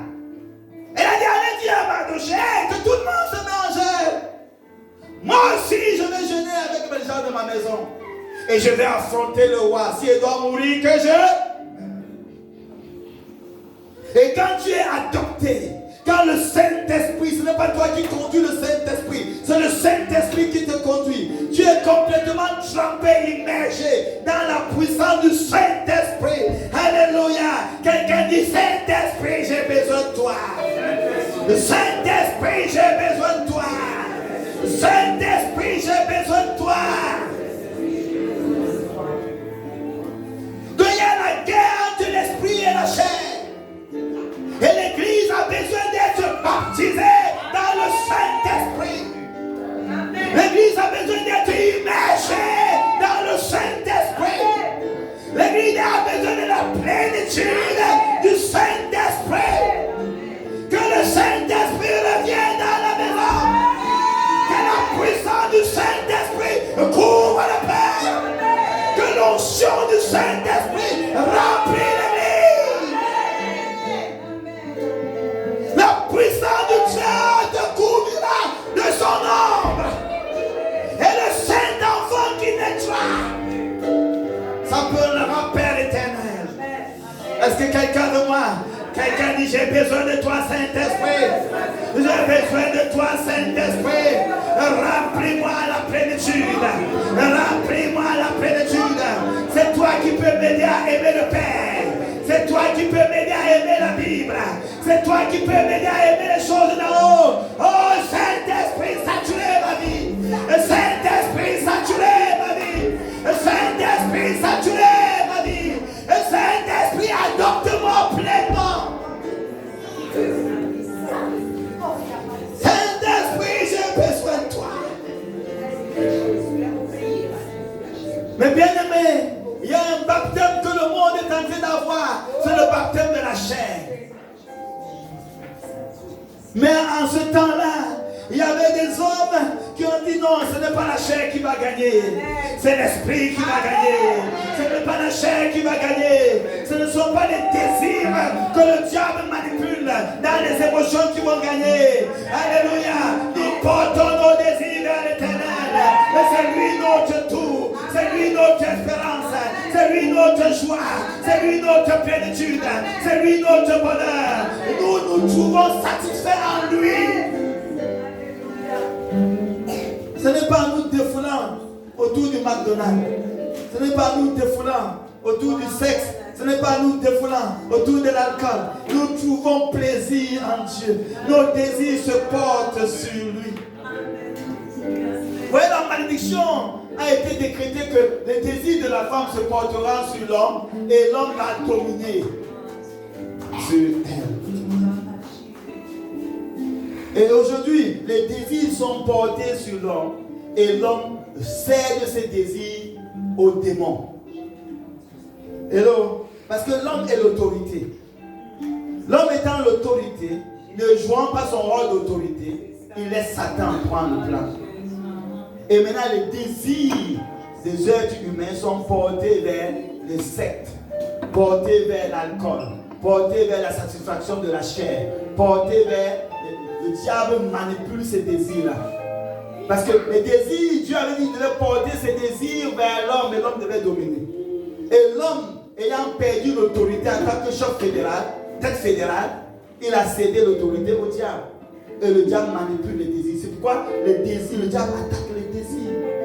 Il utilise les choses pour stimuler les désirs et te pousser vers les choses que tu désires. Il ne manipule pas, il reconnaît ce que tu désires et fait des propositions dans ça. Et c'est comme ça que les gens sont facilement entraînés.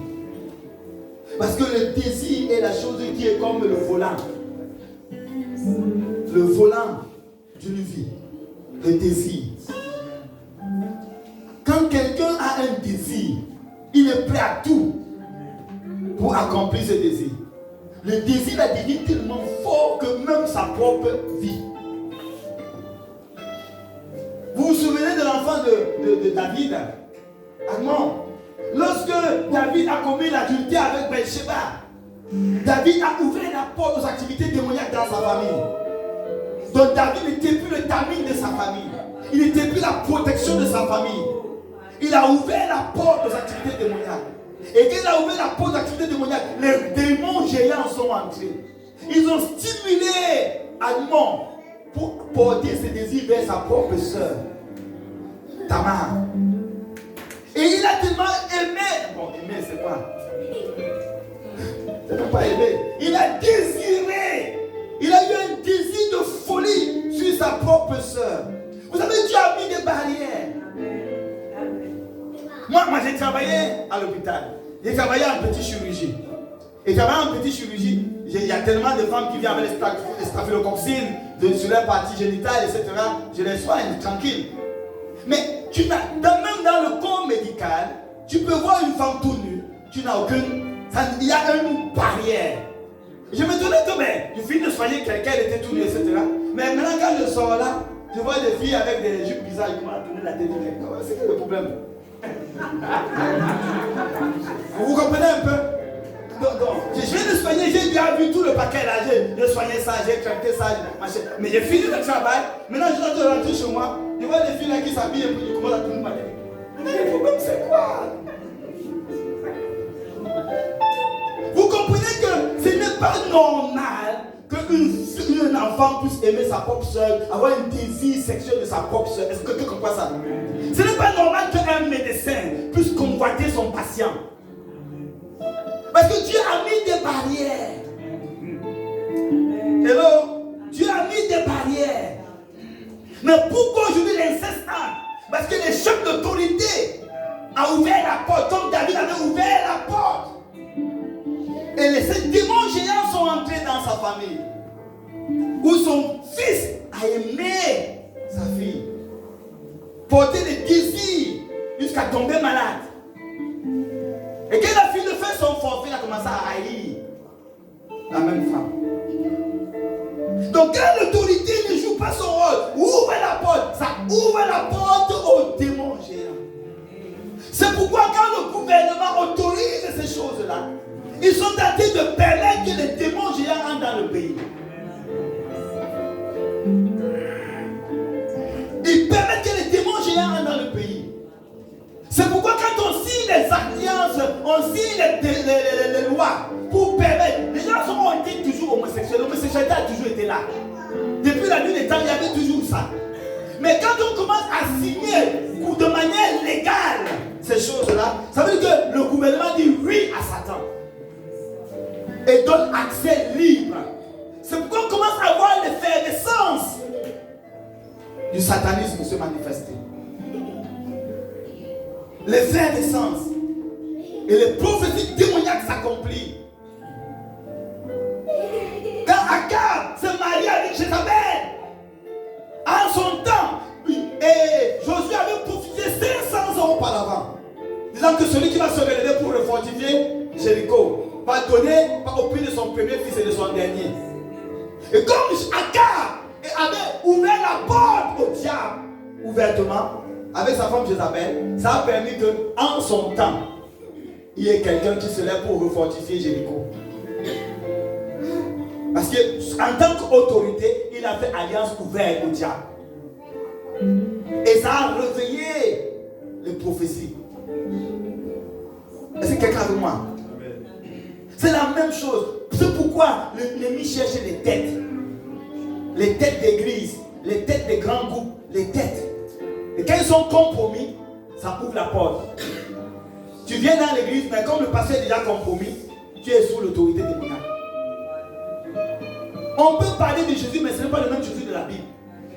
On parle de Dieu, mais ce n'est plus le Dieu de la Bible. Comme les catholiques. Les gens pensent que parlent de catholiques, les catholiques parlent de Dieu. Il n'y a rien de Dieu là. Ils parlent de Tammuz, de Sémiramis, de Nemrod. Et comme on parle seulement que les prononciations, tu peux prononcer les synonymes, mais ça n'a pas la même personne. Tu peux dire Odette, ma maman s'appelait Odette, mais Odette, elle pouvait répondre, il y avait beaucoup de Odette. Hello? Tu dis Odette, maintenant, je dis que tout le monde vient. Non, chacun vient en fonction de celui qui a appelé. Hello? Donc, quand on dit Jésus là, c'est le Jésus, il y a des Jésus de cimetière. Il y a le Jésus de machin ça va pas. Le Jésus de machin des idoles. Le Jésus qu'on appelle au Brésil là. Donc ce n'est pas le même Jésus qu'on parle de la Bible. C'est pas parce que quelqu'un dit Jésus que tu penses que c'est le Jésus de la Bible. Dieu, c'est le Dieu Zeus des Grecs. Et comme nous on pense que c'est les prononciations. J'ai même vu quelqu'un dans l'avion, il avait une grosse Bible. Et j'ai commencé à dire, qui lit la Bible? C'est le livre de la parole de Dieu, c'est la Bible. C'est Dieu qui a fait ça. J'ai commencé à utiliser ça pour l'évangéliser, pour parler de Dieu. Tu lis la Bible? Moi je suis un missionnaire. J'étais en Haïti, je ne sais même pas pourquoi j'ai commencé à dire ça. J'étais en Haïti, j'ai foudroyé les voudouman. Et j'ai fait ceci. Le Seigneur a fait s'est manifesté. Les gens de foudroyer quoi? Le Seigneur est grand, il est puissant, il fait des choses. Après, il finit de parler tout ça. Il dit, ben, tu es dans quelle église? Tu fais quoi? Il dit, je suis un prêtre voodoo. Voilà, là aussi, parle toujours, voilà. Je suis un prêtre voodoo. J'ai dit, j'ai commencé à me redresser. J'ai pris carrure de la guerre. J'ai dit, là, je suis en guerre. Je suis en guerre. Et depuis le départ jusqu'à l'arrivée, j'ai commencé à être en mode guerre. En mode guerre. Donc on peut penser que quelqu'un dit la Bible, il dit pour combattre. Il dit pour combattre. Donc à qui tu es vraiment connecté? On a besoin du vrai Saint-Esprit dans l'église. Je ne veux pas seulement le genre de Saint-Esprit qu'on voit en première crèche. Je veux le Saint-Esprit qui change ma vie. Un Saint-Esprit qui vient dans ma vie et je commence à craindre Dieu. Je respecte Dieu. J'honore Dieu. Ça m'amène au respect des choses de Dieu. Si ce n'est pas ce genre de Saint-Esprit dehors, le Saint-Esprit doit glorifier le Père. Le Saint-Esprit doit glorifier Jésus. Mais quel est ce genre de Saint-Esprit qui fait qu'on est seulement dans la simulation de la chair? Quand ce Saint-Esprit a adopté Esther, elle était prête à risquer sa vie. Elle était prête à risquer sa vie. Si elle doit mourir, que je meure. Elle est allée en guerre. Et par sa détermination, le peuple a été sauvé. Et Dieu a manifesté tellement sa grâce pour sauver ce peuple-là. Ils ont commencé à se réjouir. Et comme le peuple était en Égypte et que les Égyptiens qui les suivaient ont été noyés dans la mer, Myriam, dans Exode chapitre 15, a pris le tambour, a commencé à louer, à taper, à danser. Qui est comme toi? Oh Seigneur, qui est comme toi? Oh Seigneur, qui est comme toi? Oh Seigneur, qui est comme toi? Oh Seigneur, alléluia, parmi les dieux, qui est comme toi? Magnifique en sainteté, digne de louange. Oh Père des prodiges, et qui est comme toi? Oh, est comme toi. Oh Seigneur, qui est comme toi. Oh Seigneur, qui est comme toi. Oh Seigneur, parmi les dieux, qui est comme toi, magnifique en sainteté, digne de louange. Oh, Père des prodiges. Est-ce que quelqu'un s'est déshabillé? Hein? Est-ce que quelqu'un s'est déshabillé là? Est-ce que quelqu'un a roulé au sol? Est-ce que quelqu'un est devenu fou? Quand le peuple a été délivré de l'oppression égyptienne, ils ont glorifié Dieu. D'où vient qu'on nous dit que nous sommes libérés de l'esclavage? On roule au sol, on vomit, on boit, on se livre, on couche avec quiconque, on devient fou. C'est quel genre de délivrance? C'est quel genre de délivrance? On dit que c'est la libération, c'est l'émancipation de l'esclavage. C'est quel genre d'émancipation? On a changé les signes de Dieu, ils ont mis leurs signes. C'est ça. Amen. Quand ce peuple-là, quand Aman, l'ennemi des Juifs, a voulu les écraser, comment on dit le chiffre satanique dans le vendredi 13, il avait mis, ce n'était pas commencé d'aujourd'hui, hein. Le vendredi 13, vous connaissez le vendredi 13, n'est-ce pas? Les chiffres sataniques là, ils avaient commencé ça depuis le temps d'Esther.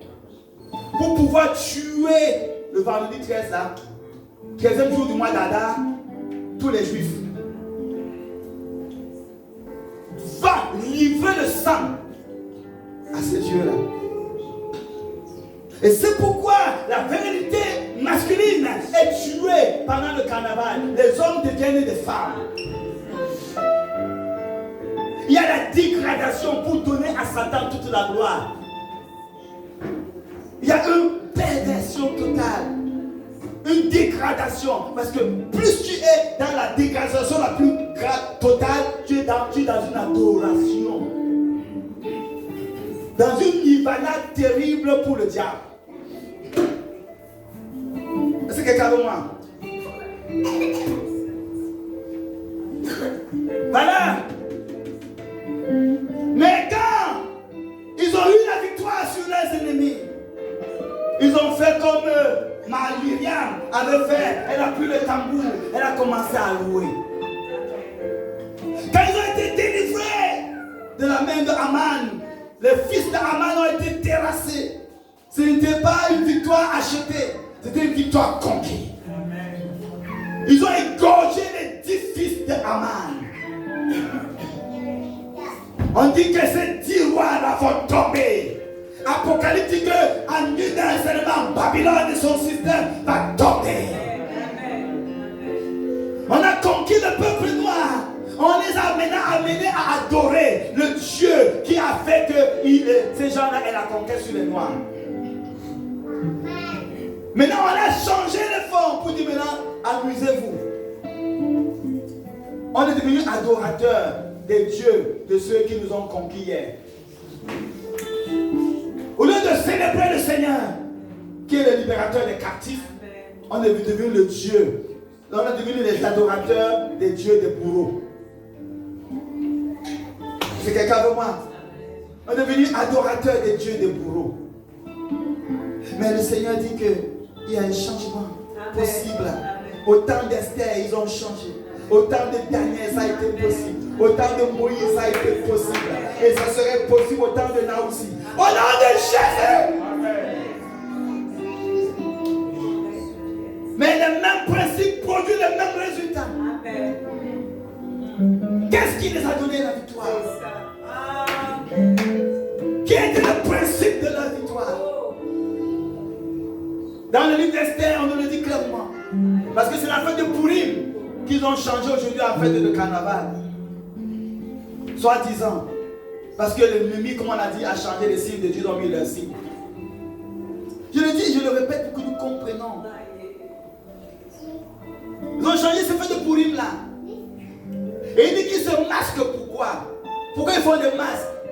Parce que comme Esther avait caché son identité, Voyez un peu, elle savait cacher son identité au roi. C'est pourquoi ils portent des masques pour essayer de cacher leur identité.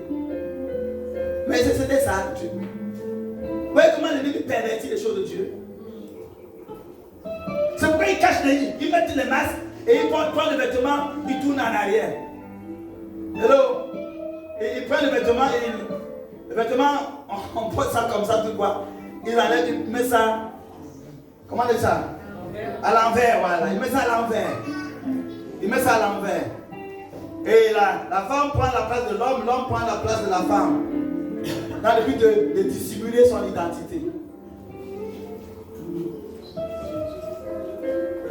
Mais bien aimé, Dieu a voulu que ton identité soit manifestée. C'est pourquoi dans nos travaux, on dissimule notre identité. On vit le carnaval sans célébrer le mardi gras. Mais on le fait dans nos travaux parce qu'on cache notre identité. On porte les masques toujours. Hello? Moi je ne suis pas dans ça, je ne suis pas dans ça. Mais dans ton travail, tu caches ta Bible. Tu caches ton identité. C'est quelqu'un de moi. Dans ton quartier, tu caches ton identité. Dans ta famille, tu caches ton identité.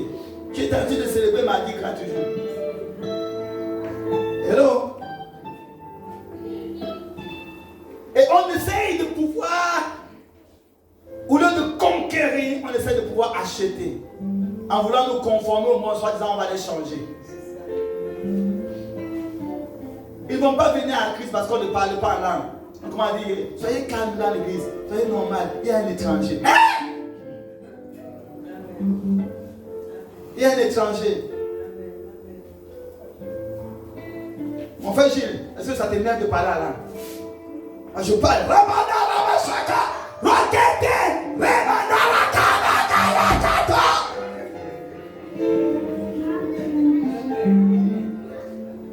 Si tu es appelé par Dieu, tu dois aimer ça.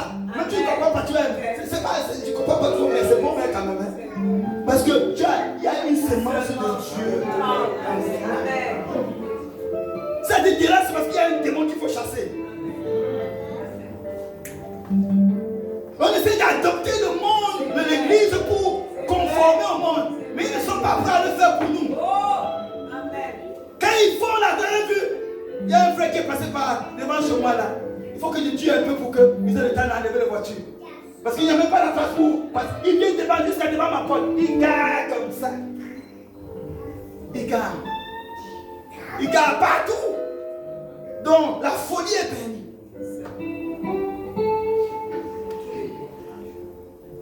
Ils ne font pas, ils ne cherchent pas à rendre conforme qui que ce soit. Ils font ce qu'ils doivent faire. Nous, on doit faire ce qu'on doit faire. Et il garde plus 10 ans. Il marche à pied. Hein? Il garde plus 10 ans. Il marche à pied pour aller jusqu'à boulevard Général de Gaulle. Et nous, on dit quoi? Non, c'est trop loin, il n'y a même pas la place pour garer. Il n'y a même pas la place pour garer. J'ai garé trop loin, il n'a même plus sur moi. Le problème. Même dans la prison là. Parce que leur Dieu réclame ça. Et malheur à toi si tu ne fais pas ça bien. Et nous on ne craint pas, ne respecte pas notre Dieu. Parce que l'adoption n'a pas été plénière. L'adoption n'a pas été totale. Il nous faut le vrai baptême du Saint-Esprit. Alléluia. Il nous faut le vrai baptême du Saint-Esprit. Le baptême du Saint-Esprit qui nous amène dans la conviction du péché. Amen. Qui nous amène dans la conviction du chemin. Amen. Qui nous amène dans la conviction de la justice. Amen. Le vrai baptême du Saint-Esprit qui nous amène à demander pardon à nos frères qu'on a offensés. Le vrai baptême du Saint-Esprit qui nous rend sensibles lorsqu'on fait quelque chose qui est mauvais. Le vrai baptême du Saint-Esprit qui touche notre cœur quand nous avons dit, fais des choses qui ne sont pas la gloire de Dieu. On gémit, on crie à Dieu parce que la présence de Dieu n'est plus totale en nous. On soupire pour le Seigneur, revient. On vient de dire quelque chose, fait quelque chose qui n'est pas de la gloire. On a besoin de toi, parler de papa. Nous avons besoin de toi. C'est pas le genre du Saint-Esprit qu'on parle là et puis on vient orgueilleux, prétentieux, rempli de soi-même. De quel Saint-Esprit vous parlez? C'est ce baptême du Saint-Esprit, mes bien-aimés, qui a fait qu'ils étaient remplis, alléluia, étaient remplis. On a dit qu'ils étaient ivres. Il dit non, non, non, non, non, non. C'est la promesse qui avait été donnée depuis le prophète Joël. Nous ne sommes pas dans l'ivresse. C'est la promesse qui a été donnée pour nous et pour nos enfants jusqu'à notre génération. Cette même promesse tient. Amen. Ça a transformé un villageois, Pierre, en un évangéliste total. Amen. Ça a transformé un peureux, alléluia, en un courageux. Amen. Mais bien aimé, quand ces gens-là sont baptisés par la chair, tu vois, ils oublient qu'ils sont des généraux, ils oublient qu'ils sont des directeurs, ils oublient qu'ils sont des hommes, des respectueux, ils sont des femmes, ils oublient qu'ils sont des chefs d'entreprise, ils courent avec toute une jupe déchirée, avec des vêtements bizarres, ils tournent les têtes, ils courent le sol. C'est la même personne-là.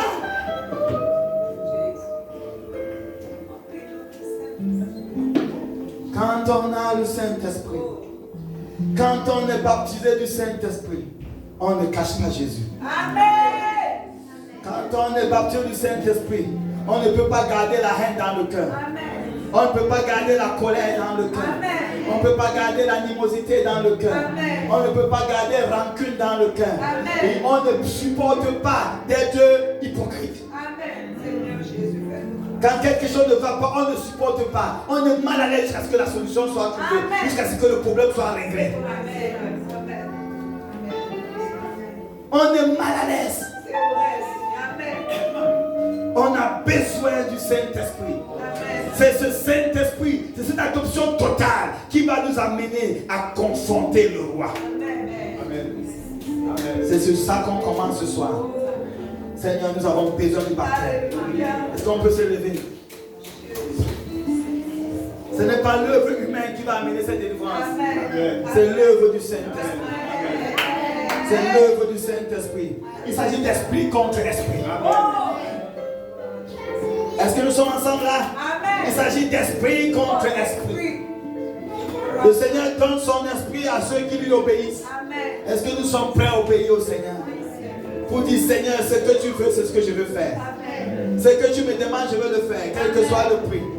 Je suis déterminé. Amen. Je suis engagé. Amen. Je suis déterminé, je suis engagé. Il faut que cette masculinité s'arrête. Il faut que cet enfouissement sur ma population s'arrête. Il faut que ce démon soit chassé de mon territoire. Saint-Esprit, j'ai besoin de toi. Saint-Esprit, j'ai besoin de toi. Il dit, venez vous qui avez soif. Amen. Est-ce que tu as soif? Oui, Seigneur. Vous donnerez de l'eau.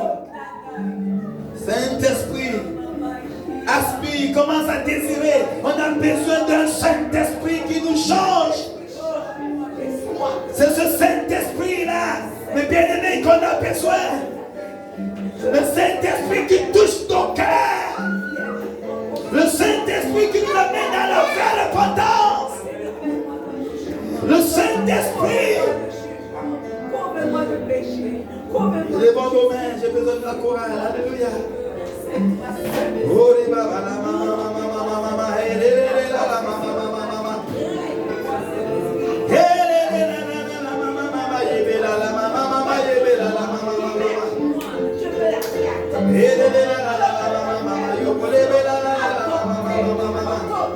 Élève tes mains vers le Seigneur, il va te visiter. Alléluia.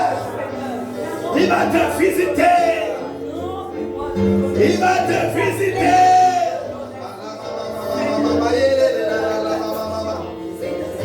Saint-Esprit, nous avons besoin de toi. Saint-Esprit, nouvelle Pentecôte. Une nouvelle Pentecôte. Une nouvelle Pentecôte. Une nouvelle Pentecôte. Une nouvelle Pentecôte.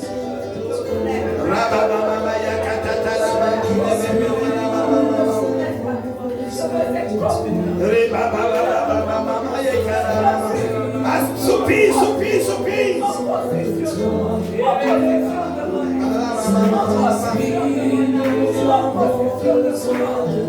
Saturez nos vies, papa.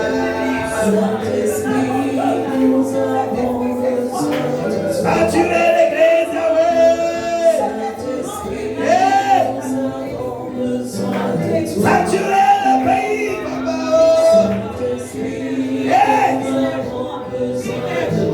Saturez le pays, Yahweh.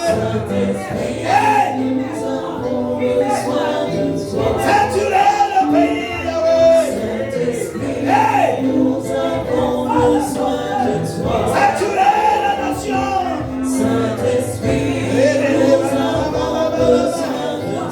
Saturez